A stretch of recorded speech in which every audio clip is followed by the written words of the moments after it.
Maybe we take a little bit of a look to like the team and organization basis in terms of free agency.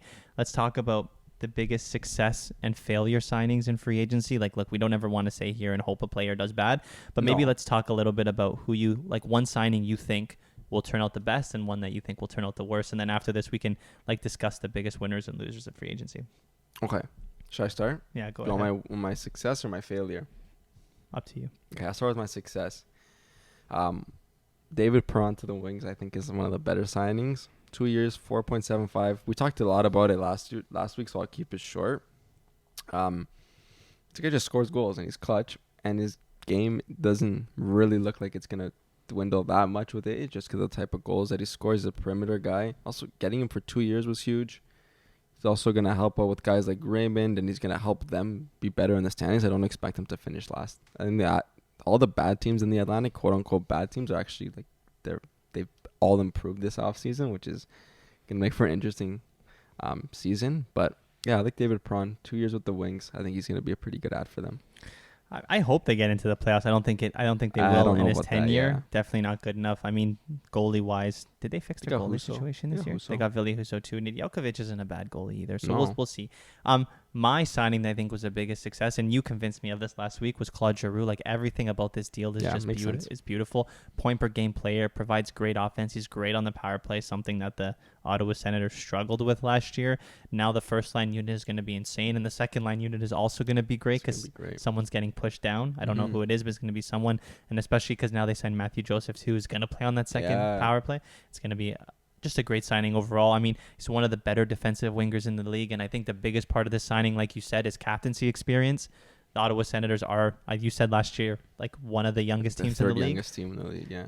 I mean, there's no better player to bring on a young team than not only a guy that can provide veteran experience, but a guy who's still doing it, putting up like prime NHL numbers. Yeah, he's still productive. Yeah, and furthermore, like the term and the AAV are just insanely good. And to put the cherry on top, I mean, he has ties to the city, which means he's passionate to play for the Ottawa Senators. He wants to win a cup here because he's never won a cup. Yeah, this signing just makes sense from literally every single angle. Yeah, no, I agree. It's one of the better signings for sure. I'll move on to my biggest failure first, and then you can continue it. I mean, a lot of people will say, I mean, you said you don't want people to think that you hate Patrick Marleau. I think everybody in the TikTok comments knows that I don't like the play style of Ben Sherratt. It's fair. Never have, never will. I think this signing is going to be the biggest failure. And if, in the 0% chance Ben Sherratt follows our TikTok page, he probably thinks I hate him.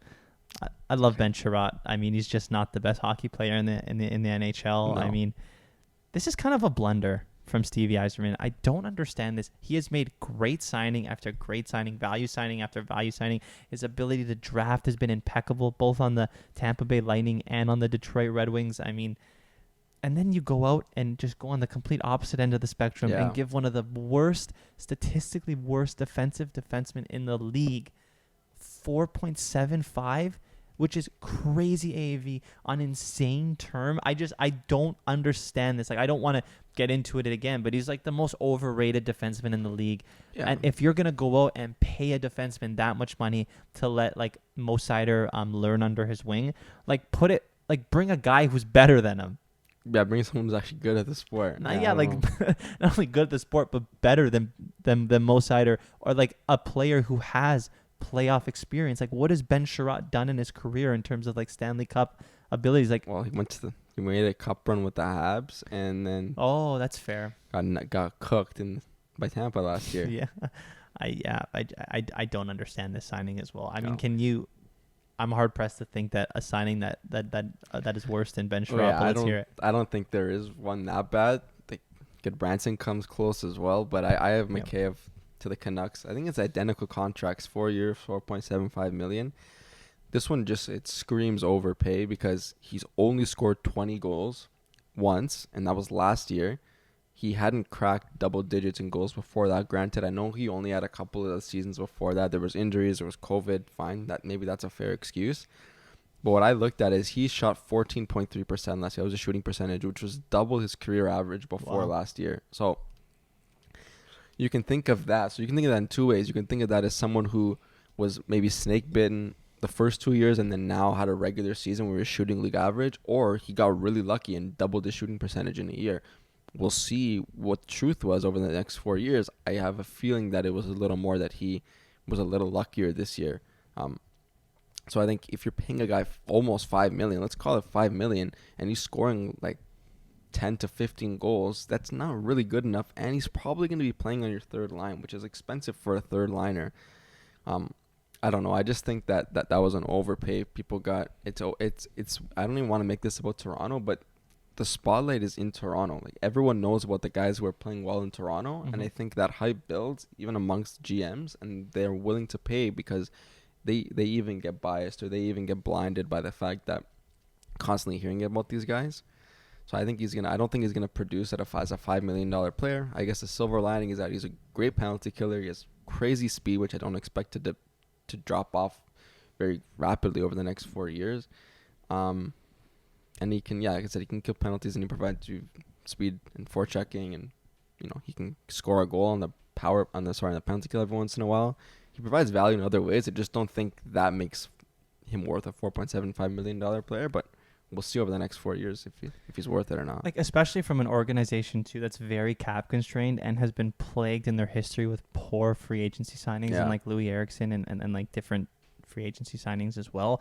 Like, there were the free agency pool this year was just so deep. I don't understand why Ilya Mikheyev was their first choice at $4 million. They identified him and wanted him. I don't know.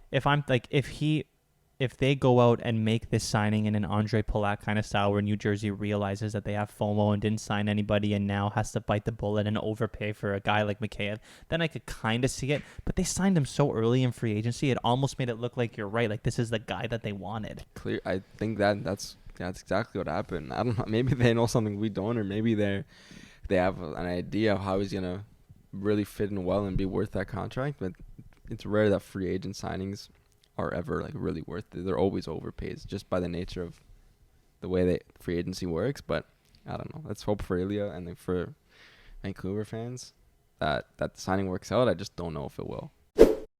Thanks for watching.